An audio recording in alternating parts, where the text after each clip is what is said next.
Warahmatullahi wabarakatuh. Alhamdulillahirabbil alamin wa bihi nasta'in ala umurid dunya waddin. Wassalatu wassalamu ala asyrafil anbiya'i wal mursalin sayyidina maulana Muhammadin wa ala alihi wa sahbihi ajma'in, amma ba'd. Rabbi shrah li sadri wa yassir li amri wahlul 'uqdatam min lisani yafqahu qawli, amin ya rabbal. Allahumma shalli ala sayyidina Muhammad al-fatih lima uhlika wal khatim lima sabaqa nasiril haqqi bil haqq wal hadi ila siratikal mustaqim wa ala alihi haqqa qadrihi wa miqdarihil 'azim. Qala Allah Ta'ala fi kitabihil karim, a'udzu billahi minasyaitonir rajim. Bismillahirrahmanirrahim. Ya ayyuhalladzina amanu kutiba 'alaikumus syiyamu kama kutiba 'alal ladzina min qablikum la'allakum tattaqun. Al-ayat. Shadaqallahul 'azim. Hadratul muhtaramin, para alim ulama, kiai, guru, pini sepuh, aji sepuh, kasepuhan, wabil khusus untuk jajaran panitia penyelenggara kegiatan Ramadan Masjid Al-Furqan, Bapak Haji Zainal Abidin SEMM, juga kepada Bapak Haji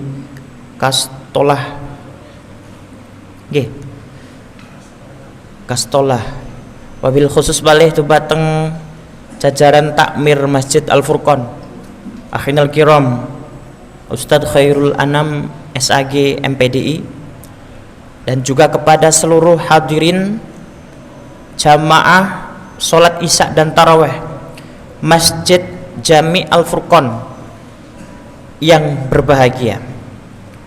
Mari pertama kita panjatkan puji syukur kehadirat Allah Subhanahu wa Ta'ala, karena sampai malam ini baru yang kedua kita masih diberi kesempatan untuk bisa melaksanakan ibadah sholat isya dan taraweh dalam keadaan bahagia, dalam keadaan sehat walafiat. Amin Allahumma.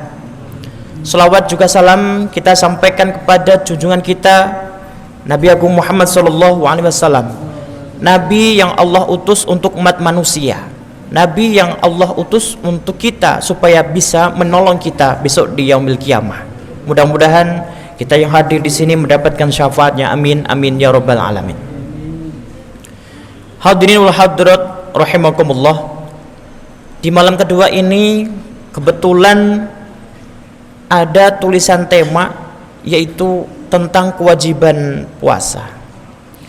Allah Subhanahu wa Ta'ala telah mewajibkan kepada kita untuk melaksanakan puasa. Mengapa kok kita diwajibkan puasa? Karena sebetulnya Ramadan ini milik umatnya Nabi Muhammad SAW. Kalau bulan Sya'ban adalah bulannya Nabi Muhammad, maka bulan Ramadan ini adalah bulannya umatnya Nabi Muhammad. Ketika Rasulullah menyampaikan bulan Sya'ban adalah syahri, kenapa? Karena waktu itu Rasulullah mendapatkan wahyu di mana orang-orang membaca sholawat di bulan Sya'ban. Maka turun ayat, innallaha wa malaikatahu yusholluna 'alan nabi ya ayyuhalladzina amanu shollu 'alaihi wa sallimu taslima. Namun bulan Ramadan ini adalah bulan yang ditunggu oleh seluruh kaum muslimin, di mana bulan ini adalah bulan ampunan bagi Allah, supaya kita diampuni semua dosa-dosa kita. 1 tahun yang lalu dosa yang sudah kita laksanakan, yang sudah kita lakukan, berharap untuk diampuni di bulan Ramadan ini. Man qama ramadhana imanan wa ihtisaban ghufira lahu ma taqaddama min dambi. Barang siapa yang mendirikan kegiatan ibadah sunnah dan qiyamul lail di bulan Ramadan, maka dia akan mendapatkan anugerah dengan diampuni dosa-dosanya di masa yang sudah lewat. Ma'asyiral muslimin, jamaah salat isya dan tarawih rahimakumullah. Ketika ada perintah wajib untuk melaksanakan puasa, tentu bagi orang kritis, apalagi zaman now, bertanya, urgensinya apa? Kenapa kita diwajibkan untuk melaksanakan puasa? Dulu Allah pernah mencoba dua makhluknya. Yang pertama adalah akal, dan yang kedua adalah nafsu. Akal diciptakan Allah, lalu ditanya si akal itu, wahai akal, man ana wa man anta, siapakah aku dan siapa engkau? Maka akal menjawab dengan tenang dan benar, ana abduka wa anta rabbi, saya adalah hambamu ya Allah, dan engkau adalah Tuhanku. Namun ketika Allah menciptakan nafsu, lalu ditanya nafsu itu, wahai nafsu, man ana wa man anta, nafsu menjawab, ana wa anta, saya adalah saya sendiri, sementara engkau adalah engkau sendiri. Tidak pernah nafsu itu mengakui Allah sebagai Tuhannya. Lalu dibakarlah nafsu itu selama 40 tahun. Setelah dibakar, setelah selesai, nafsu kemudian ditanya kembali oleh Allah, wahai nafsu, man ana wa man anta, siapakah aku dan siapa kamu? Lalu nafsu masih tetap menjawab, ana wa anta. Allah murka, dibakar kembali 40 tahun. Setelah dibakar, nafsu ditanya lagi, man ana wa man anta, nafsu tetap menjawab, ana wa anta.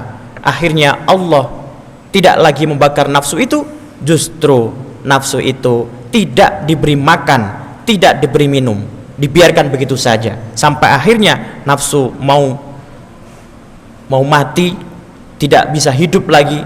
Kenapa? Karena sudah kelaparan. Kemudian Allah bertanya, kamu sudah kelaparan, sekarang saya tanya, man ana wa man anta? Lalu nafsu menjawab, ana abduka wa anta rabbi, aku adalah hambamu dan engkau adalah Tuhan kami. Dari situ kemudian Allah perintahkan kita untuk melaksanakan puasa, tujuannya untuk mengalahkan hawa nafsu kita, di mana hawa nafsu itu bisa kalah dengan tanpa makan dan minum. Artinya kita diwajibkan puasa supaya kita bisa memerangi hawa nafsu kita yang sangat rumit. Kemudian ada juga perintah kewajiban puasa kepada kita, namun kita melaksanakan puasa itu hanya semata-mata karena kewajiban, bukan karena kebutuhan kita sebagai hamba Allah yang diciptakan untuk menyembah kepadanya.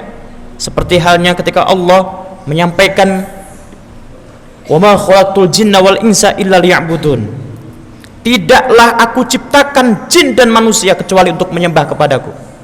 Maka kalau tujuan manusia melaksanakan puasa karena untuk mengabdi kepada Allah, maka apapun akan diberikan kepadanya. Namun jika hanya untuk seremoni, hanya semacam untuk menggugurkan kewajiban, ini yang kadang-kadang tidak bisa diterima dan kadang-kadang akan merugikan diri sendiri. Mengapa? Karena Rasulullah pernah menyampaikan, kam min shaimin laisa lahu min siyamihi illal ju' wal 'atshi. Tidak sedikit orang-orang yang melaksanakan puasa namun ternyata dia tidak mendapatkan apa-apa kecuali hanya lapar dan haus saja. Mengapa demikian?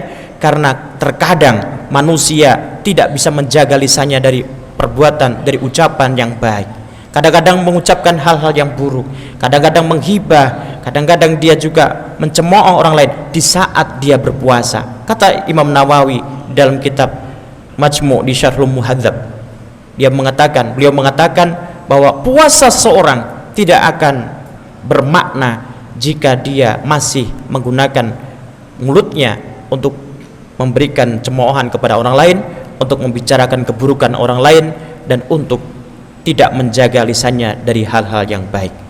Mudah-mudahan kita semua dijaga lisannya oleh Allah Subhanahu wa taala, terlebih kita sedang melaksanakan ibadah puasa, agar ibadah puasa kita diterima Allah Subhanahu wa taala, tidak sekedar hanya mendapatkan lapar dan dahaga, namun juga mendapatkan anugerah dan juga ampunan maghfirah dari Allah Subhanahu wa taala. Amin amin ya rabbal alamin. Cukup sekian dari kami, kurang lebihnya mohon maaf. Wallahul muwaffiq ila aqwamit thoriq.